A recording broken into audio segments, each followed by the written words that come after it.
one analysis that we made. We analyzed the situation and came to the conclusion that everybody else is talking about the Congo except the Congolese. You go to Nairobi, everyone is talking about the Congo. You come to South Africa, where I can see the interest. Everyone wants to know what's happening in the Congo. But the Congolese themselves seem to be ignored. So the objective was, let's get together, civil society, opposition, and anybody else who's interested in our country, church leaders also, so that we can iron out and especially try to analyze the situation. What is the role of each and every player in what's going on in the Congo? What's the role of the government and civil society and, of course, the opposition? Well, the second question, meaning, am I ready? No, listen. We are ready to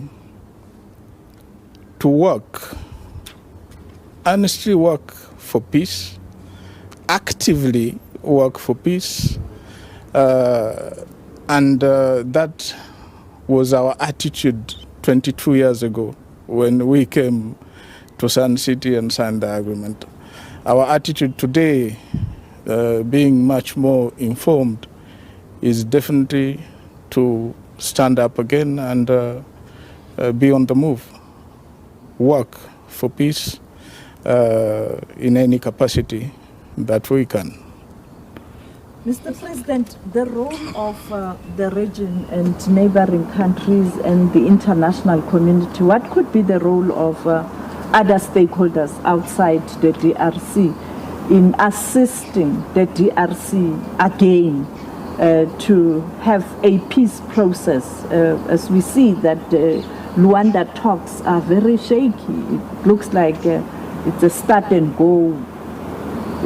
What must happen? What can lead to the lasting solution for the DRC? In 2018, I participated in one of the last meetings, I believe, of the SADC, my last meeting as sitting head of state. And I told the leaders back then that I was happy, I was living, but that the Congo was no longer the old man of the region. Old man meaning the weakling of the region, SADC region and the region of the Great Lakes. That was my belief in a strong Congo, a Congo that was on track.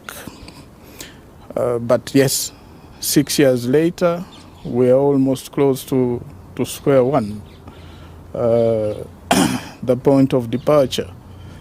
Now, what can all these other countries do?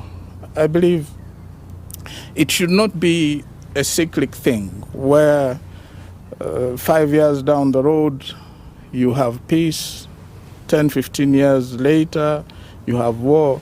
No, the Congolese people don't want that. I believe we have to go back to the basics. For close to 16, 17 years, the Congo was stable.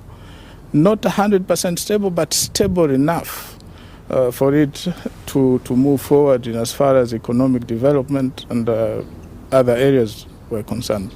So what do? I believe we have to go back to the basics. The basics meaning that we have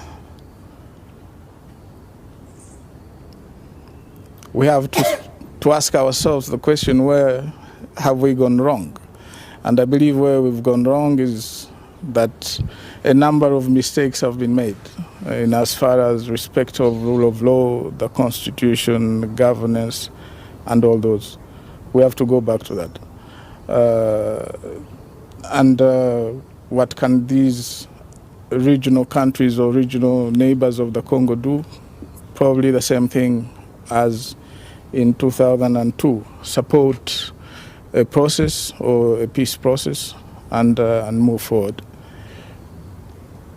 You've talked about how shaky the peace process in Luanda is.